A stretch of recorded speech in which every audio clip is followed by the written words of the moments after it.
Olá, estamos começando o Mais Saudável. Muito obrigada pela sua audiência. Hoje no programa vamos falar sobre a nossa saúde mental em tempos de coronavírus, sobre o distanciamento social. Diante da intensidade dos acontecimentos e a constante descarga de informações, como não deixar que a ansiedade tome conta? Como cuidar da nossa saúde mental frente a tantas incertezas e medos? Vamos ver como a música pode ajudar nesses momentos e que os artistas têm feito para transmitir conforto através de notas musicais. Mas primeiro nós vamos conversar com o médico Roberto Perobon Lima, psiquiatra da Rede Divina Providência. Vamos falar sobre como cuidar da nossa saúde, principalmente para aqueles que estão na linha de frente, os profissionais da saúde.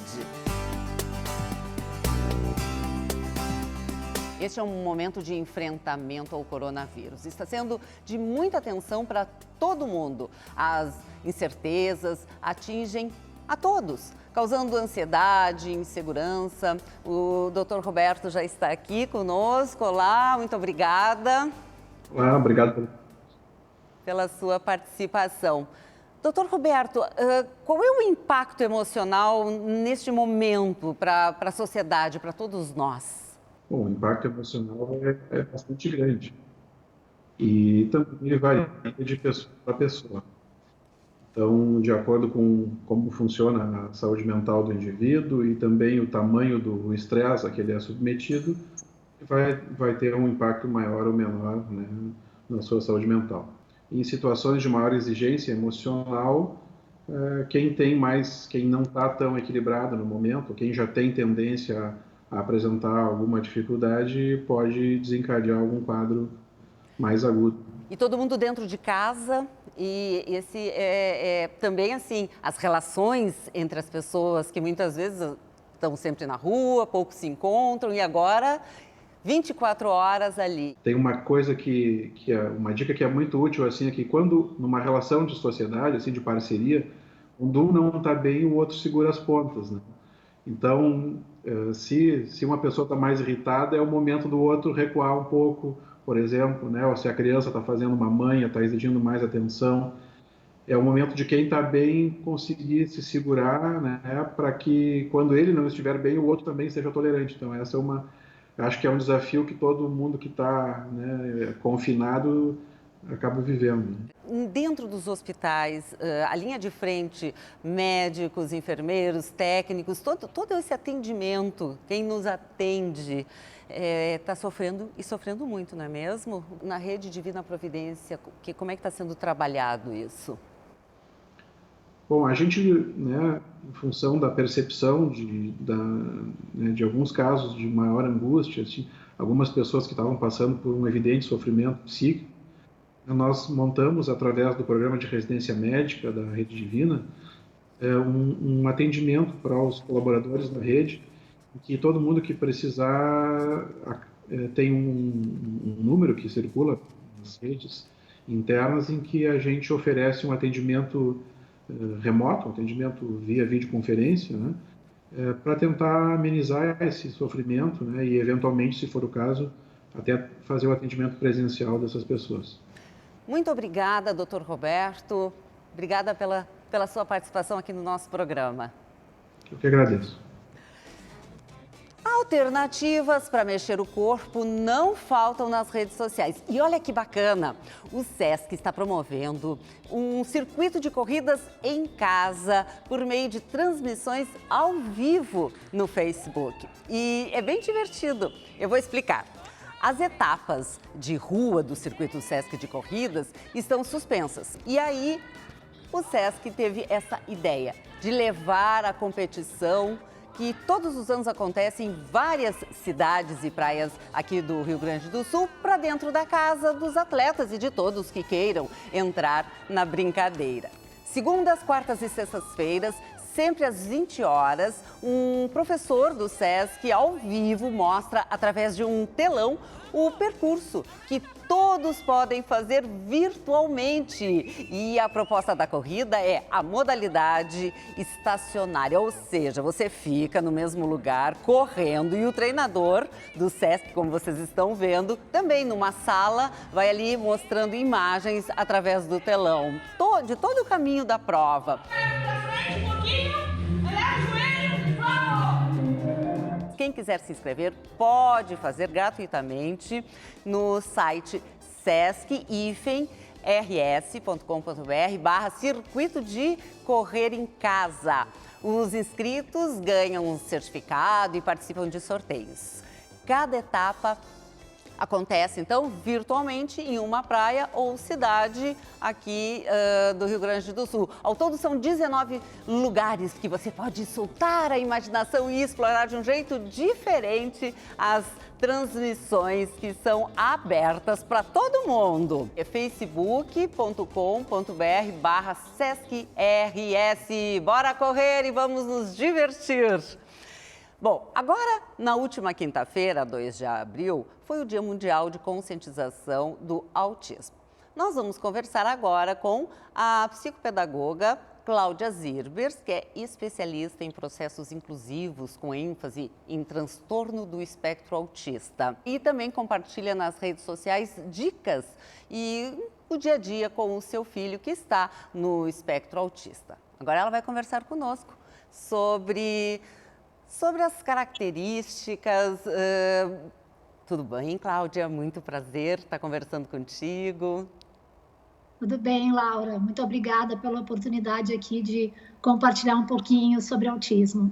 Que é tão importante. Gostaria que tu explicasse um pouquinho, porque ainda nem todo mundo entende muito bem quando se fala espectro autista. O autismo é um transtorno complexo do desenvolvimento neurológico. Resumidamente, ele tem 2 eixos: o eixo do impacto da comunicação social e dos interesses que tendem a ser restritos e repetitivos. Não há um exame para a gente diagnosticar, não existe um exame de imagem, um exame de sangue, e isso é feito através da observação clínica. E é muito importante que as pessoas sejam empáticas, não é mesmo? Que elas percebam que aquela família que tem uma criança com autismo precisa, sim, ser reconhecida, ser respeitada, porque tem diferença em cada caso, em cada criança, em cada adulto também, né?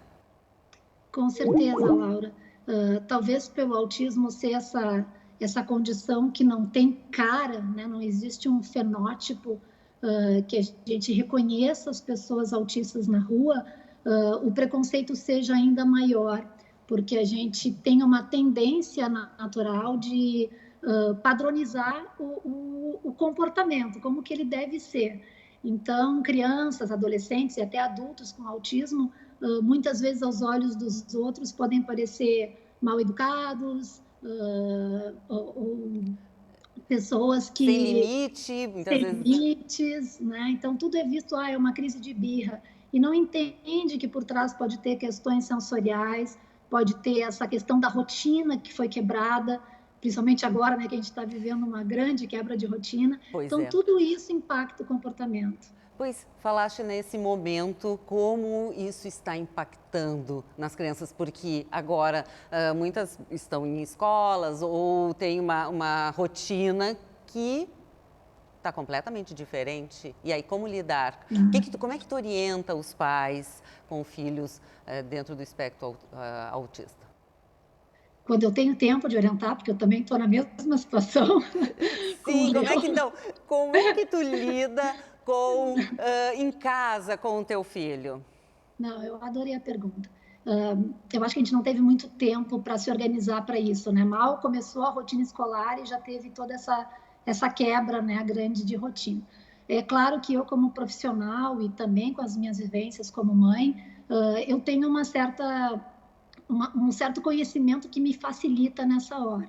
Então, eu tenho dado dicas partindo dessas premissas e entendendo que Eu com outros pais, a única coisa que eu tenho em comum com eles é um filho com autismo. Todo o resto é diferente.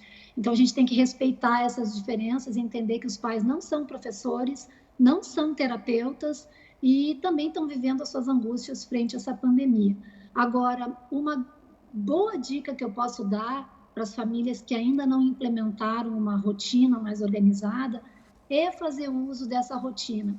Eu sei que outros especialistas têm falado em rotina para qualquer família, para qualquer criança. Só que pelas características do autismo, a gente precisa que essa rotina seja mais concreta, que ele entenda melhor essa rotina. E quando a gente fala nessa concretude, nós estamos falando de suportes visuais. Então, eu sempre sugiro entrar no portal do Arasaki, depois vai o link aí para vocês. O portal do Arasaki tem imagens gratuitas e a gente pode sentar, pensar como que é o nosso dia ideal e pegar imagens que representem essas ações do dia. Se vestir, escovar os dentes, tomar café, algum momento de atividade mais estruturada.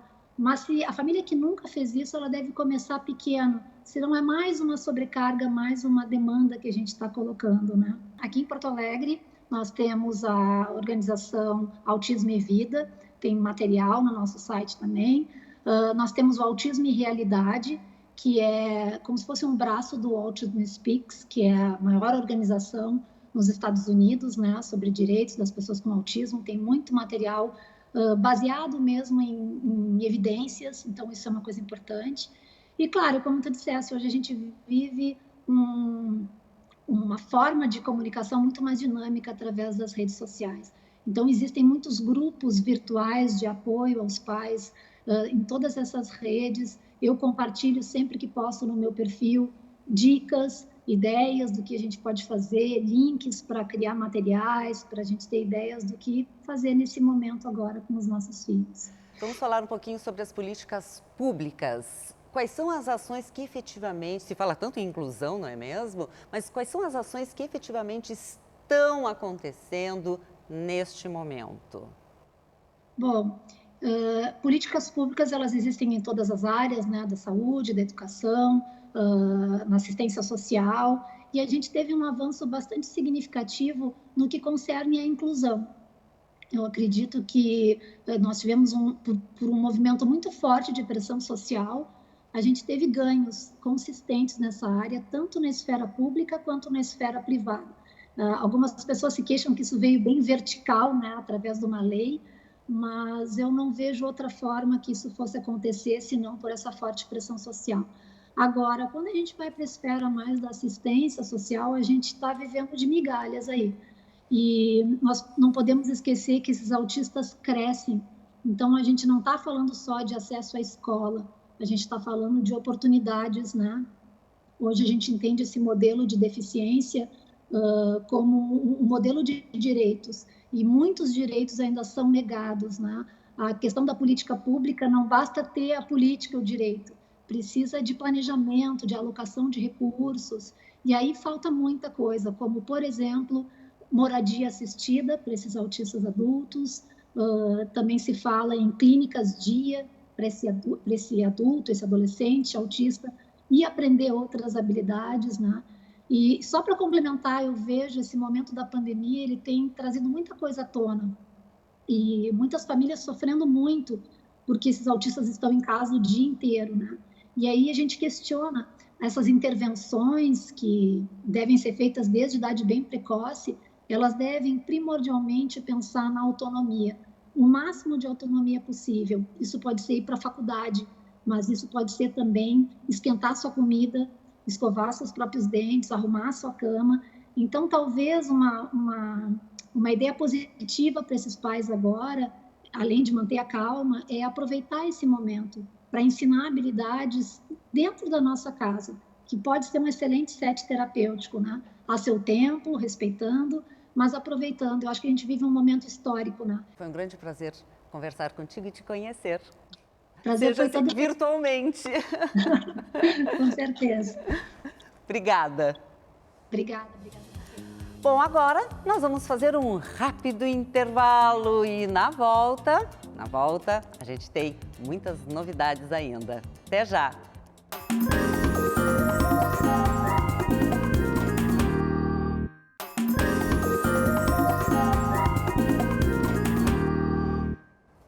Estamos de volta. No bloco anterior, falamos sobre o Dia Mundial de Conscientização do Transtorno do Espectro Autista. Nós também não podemos deixar de lembrar que no dia 21 de março foi o Dia Internacional da Síndrome de Down. O Fernando Moreira Barbosa tem um recado bem especial agora pra gente.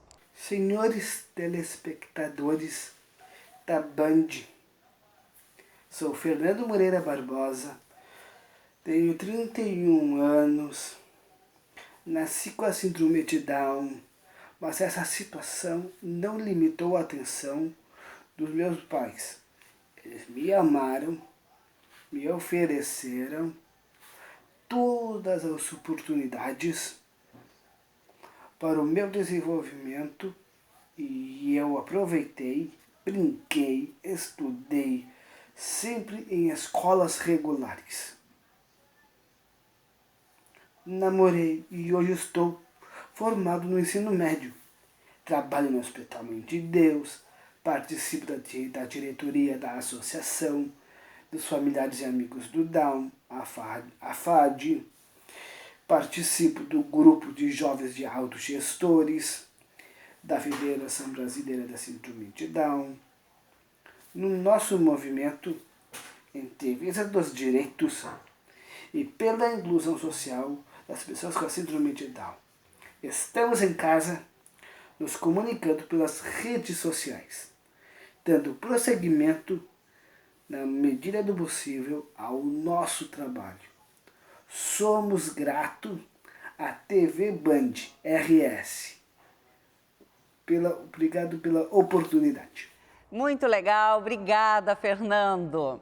Agora, em tempos de quarentena, muitos músicos, cantores, compositores estão usando a criatividade para continuar compartilhando a sua arte, seja pelas plataformas de redes sociais ou nas janelas e varandas de suas casas. Esses artistas encontraram um jeito de seguir, entretendo, ensinando e acalmando a população nesse momento tão delicado. E nada melhor do que a arte, a música para tocar o coração das pessoas.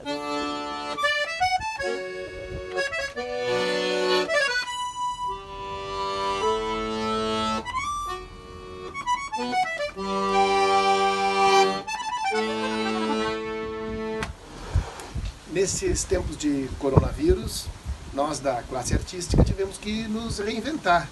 E o nosso trabalho sempre dependeu desse contato direto com o público, com as pessoas, e agora, como não é possível, a gente teve que achar outras formas, a tecnologia ajudou muito. E no nosso projeto Fábrica de Gaiteiros, a gente também teve que mudar o formato.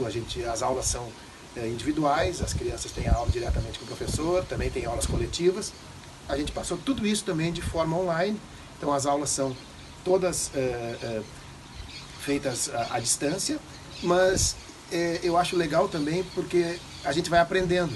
A gente criou um método para ensinar a gaita ponto, e sempre eu falava que esse método era para que o aluno da Barra do Ribeiro podia tocar com o aluno de Bagé, que podia tocar com o aluno de Porto Alegre, sem nunca terem se conhecido pessoalmente.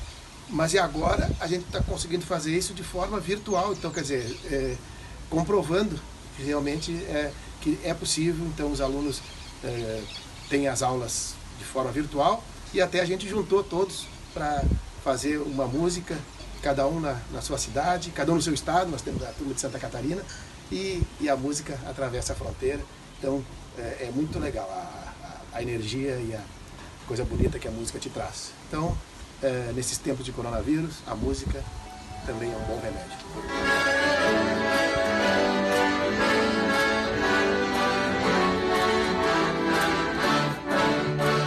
A primeira semana da quarentena eu fiquei muito triste, fiquei bastante transtornada diante de toda a situação, e eu não consegui trabalhar. Mas aí alguns alunos, que já são meus alunos presenciais, me pediram aula pela internet, e super funcionou. E agora eu estou começando a receber pedidos de aulas de alunos novos pela internet, uma coisa que eu não imaginei que eu ia conseguir fazer e também não imaginei o quanto isso seria bacana para essas pessoas e que essa troca ela é efetivamente humana, tanto quanto a presencial. E também estou fazendo minhas lives por aí, daí vocês procurem por Adriana Defente, que vocês vão achar. Eu acho que a gente tem que usar essa ferramenta da internet para se comunicar, né? Transmitir tranquilidade para as pessoas. A gente vai resolver as coisas, a gente sempre resolve, né? Da melhor forma possível. E a internet é um grande veículo para isso. Então fiquem ligados aí, eu aqui, né, tenho colocado coisas, músicas, bate-papo no do Calendário Oficial, principalmente no Instagram. E tô ligado aí com vocês. Grande beijo, grande abraço. Aguentem firme aí que vai ficar tudo bem. Tudo isso vai passar. E se caso for, eu posso esperar a chuva passar pra tudo recomeçar. A minha dica é ouçam músicas e canções que trazem vocês para momentos bons, porque a gente sabe que tem benefícios que a música traz para o cérebro, para o corpo da gente, que só ela pode fazer, que só a arte pode fazer. Então escutem música, conheçam novos artistas, agora é o momento, tem muita coisa disponível na internet, quem tem também lá a sua biblioteca, seus vinis, seus CDs, é uma boa hora de revisitar todas essas canções. Eu quero samba na minha calçada, eu quero samba no portão da minha casa. Todos os dias, às 20h30, eu saio na minha sacada e canto uma canção. São áreas de ópera, ou músicas italianas, que é realmente para a gente esquecer todo esse período que nós estamos vivendo, né?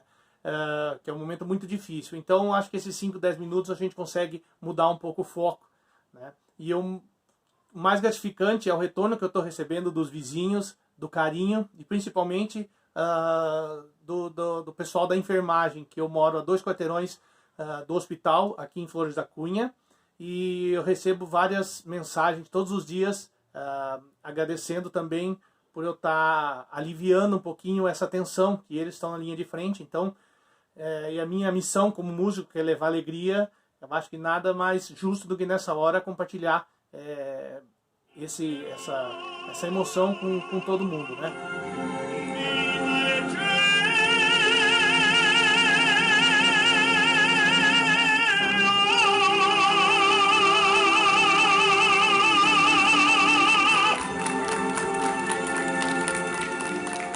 Obrigado, que Deus nos abençoe. A música eleva a nossa alma, não é mesmo? Bom, então nós vamos conversar agora com a musicoterapeuta Graziela Maier. Ela é especialista em saúde da família e da comunidade e atua na área de educação musical e musicoterapia. Olá, tudo bom? Muito obrigada por estar aqui conosco, virtualmente, mas está conosco. Sim, tudo bem, Laura. É um prazer estar com vocês hoje. É maravilhoso, né? Eu estava agora ouvindo ali, a gente acaba realmente se sentindo melhor. A música, como é que ela atua no nosso cérebro? Então, a gente já sabe, já tem vários estudos sobre isso, né? Que hoje ela atua em diversas áreas do cérebro, né? Então, ela não tem um local único, né? Diferente de que às vezes a gente tem locais específicos para a área da fala, para a área da visão. A música ela consegue acionar não só a área do sentimento, mas como a área também do raciocínio lógico, do pensamento, da emoção. E com isso ela consegue também movimentar não só as questões do sentimento, né? Mas ela também consegue propiciar entendimentos diferentes, né? E além disso, ela também vai estar muito atrelada ao que a gente vivencia, né? A experiência que a gente tem com a música ao longo da vida. Muitas vezes a gente traz histórias musicais lá dos nossos pais, que os pais ouviam, que o vô ouviam, e quando a gente ouve essa música desse dia, a gente lembra aquele vô que cantava, aquele vô que tocava, aquela avó que dançava, a mãe que pegava pela mão em casa e brincava de roda. Então esse é o momento para os pais aproveitarem com os seus filhos. O que eles podem fazer com os seus filhos para que fique, então, um momento feliz, mais agradável dentro de casa durante esse período da quarentena? Então, uma das dicas é que a gente realmente busca, principalmente a gente tem hoje um universo musical muito grande, a gente tem vários grupos e graças a essas plataformas e a mídia a gente tem acesso praticamente a todas elas, né? Então, buscar principalmente música que eu digo de qualidade, que tem uma estrutura legal, a gente tem vários grupos infantis com isso. Então, brincadeiras de roda que envolvam a música. Se o filho é adolescente, tentar ver o que ele também está ouvindo, tentar participar desse mundo dele também, né? Os próprios adultos, né? Às vezes a gente esquece daquelas músicas que fizeram parte da história da gente enquanto crescimento, que a gente também possa estar buscando essas, né? Tá indo pela internet, reouvindo, reescutando, cantando. Quem canta seus males espanta. Isso é muito real, né? A gente vê que quando a gente canta, porque o cérebro faz essa identificação, né? A música, ela consegue acionar uma das áreas muito importante que libera esse hormônio do prazer, que é a dopamina, né? Então, ela dá essa sensação boa pra gente. A gente sai mais aliviada, a gente gasta energia. Obrigada, Graziela. Agradeço. Um abraço, Laura. Um abraço. Bom, o nosso programa vai ficando por aqui. Quer rever todos os conteúdos? É fácil, é só acessar o canal da Band no YouTube. Acompanhe também o Instagram e a nossa página no Facebook. E agora, na sequência, quem chega? Alejandro Malo. E eu volto semana que vem. Tchau! E se caso for de ter que esperar